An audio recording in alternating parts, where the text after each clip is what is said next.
Kajirom choga kel ka bad wal badaka waka jandaro ci Puɔl ca raja me she laptin jene ko ci wang loy ko joy nhial ka kwidura kana jiäŋ nath tini ciaŋ dueerikiɛn thok nhiat piny ko min de ngai ka kwi Kuoth ca latkɛ ko ci ko nyuɔ kɛ ni me ku ko chak tare min ci jɔɔc ala bom de min do raar kana ciaaŋdɛ merero waken ci ke jɔɔc ka tin ca lat ka kwija mo kene de ti ci ka tel chuong no de ka we kueckɛ je to me lat Puɔl wan me la no de ne ciaŋ Kuoth de ne jangai ka tin che chak an wale te ga ŋaknɔm dit ka kwiku ko ba nga ka religion wen mon tin pan la ke te ga dup tu wan te gul te lat ke je no Kuoth angu kia nga chuwa ge je ke Islam ke ne Judaism be je ga no lat ke no Kuoth aram kel michi ben ke Christianity be je ngie ge je o Kuoth ka ne dang diok gwan ka gat ke ne yen Gɔaa ka tanap ngie ge je no Kuoth a dhɔr ki a family mere reide ka ne dang raw ka jen gwa the me ala Kuothen gwan ke na gat ni Yesu karaso ndo ka gwa be me amo ci family Kuoth ke gol Kuoth te bangot ala ne dang raw de ti ko ba ne ti ngwan ko kien ba ka mat rei dwar Kuoth ka chang jejelis angu me de na ngach ka kwi Kuoth ka tin che chak cher ke men cha lat ko na Puɔl angu me de na ngach yo ka ta dwar intakaran ke gol entaran tin me da kon lok ko ba ne chob loy ba ne je ka kwi Kuoth kwana wa ka Tuk Cäkä Ɣɔaa kel gwa de chakaran tin angu me da kon lok rei ka ta e chak cha chang naran me da kon chob loy je ka kwi Kuoth ka Tuk Cäkä Ɣɔaa kel ba jandar ba kel wa ka jandar ba dak wa chu ko we kwana ran chak ke shadan ka ba ne je chal ni ke shadan jani bigare yer right ka de nhial ka ok ke mol pen amen win mon ke liu wa chu ko ran chu chak ni ke shada pan ke shat ko poinde chu ran chak ni ke je chu ye chak tut ke no ngot ke chu ga pot jo ke tai ga gad ke de rodun ka tiang a win mon ka rwa je tai ga rich ke yere ka de nhial amen le di alten gel wi mon Oriedin chalo yaran wana me eriedi bruni Adam ajen chade dan ne chuko chakni ran rei chere na mo te tut kana ngot te kenten ken dangaro tut kana ngot chwal ke Adam ndo ngai kona bonu kene dangaro te cha chak te ge chut chwal ke wud Adam ke chwal ke shek Eve ndo ken dangaro kel chwal ke Adam ajen chatara ke redin kwala lat ke wala ka to kawani mankind ke nath lo riena Adam lo ne nath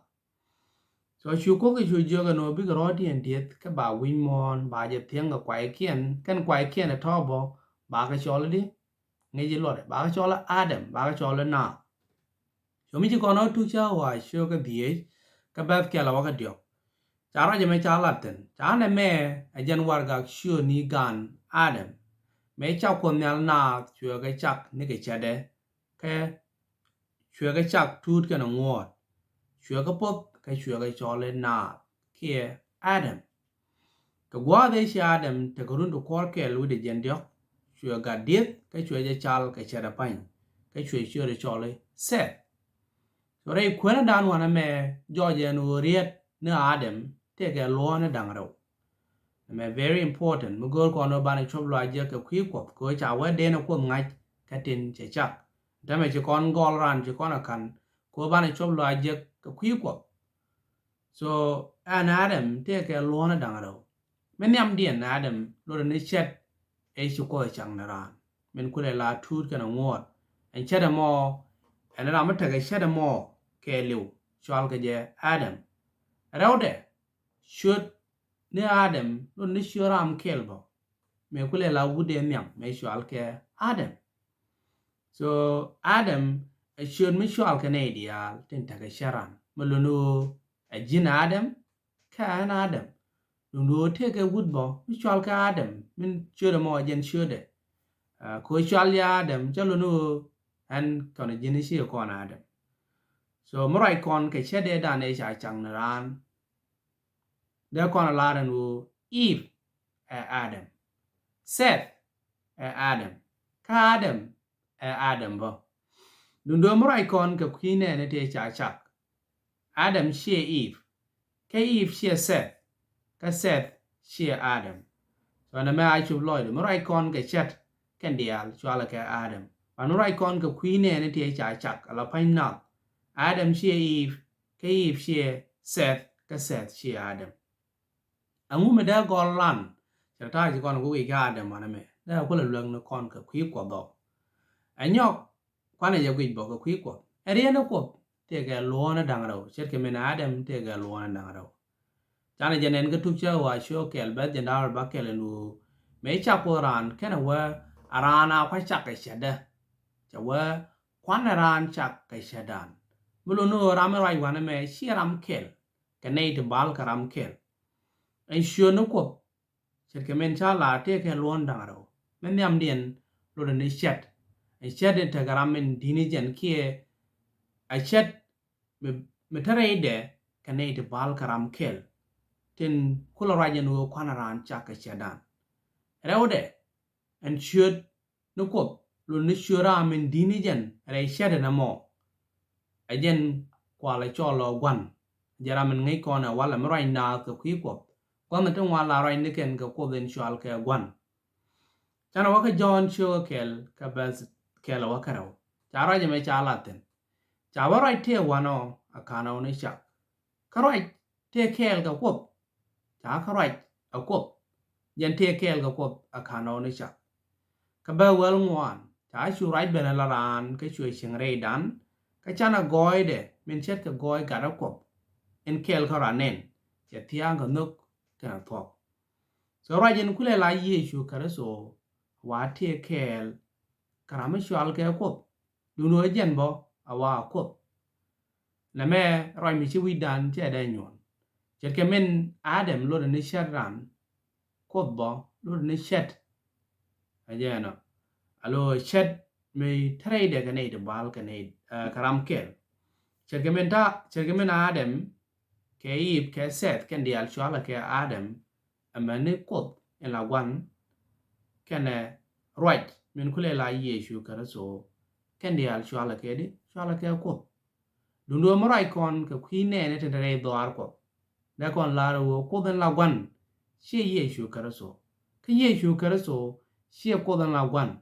dundo ken dial kel shwala ke di shwala ke Kuoth na melo no kon dial kon ne den ga share ko ba kon chol bo ko ke chang je je lit mo wa ko loy ka ponye la ponye ro nya melo no te ga share kel me shwal ke ko dundo shiram kel che ke men te ga share kel me shwal ke Adam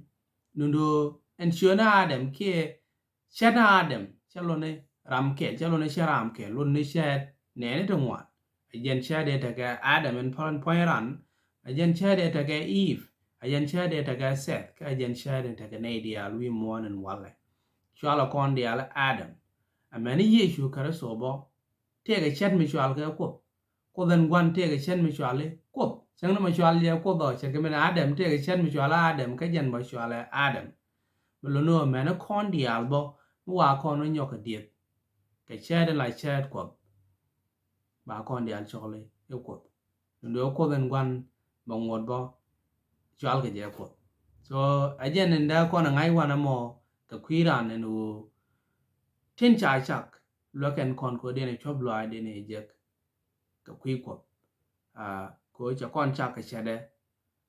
ka tan je chang no kon ke ke nature lo ka kon ko da kon understanding je ka kwi ra men cha kon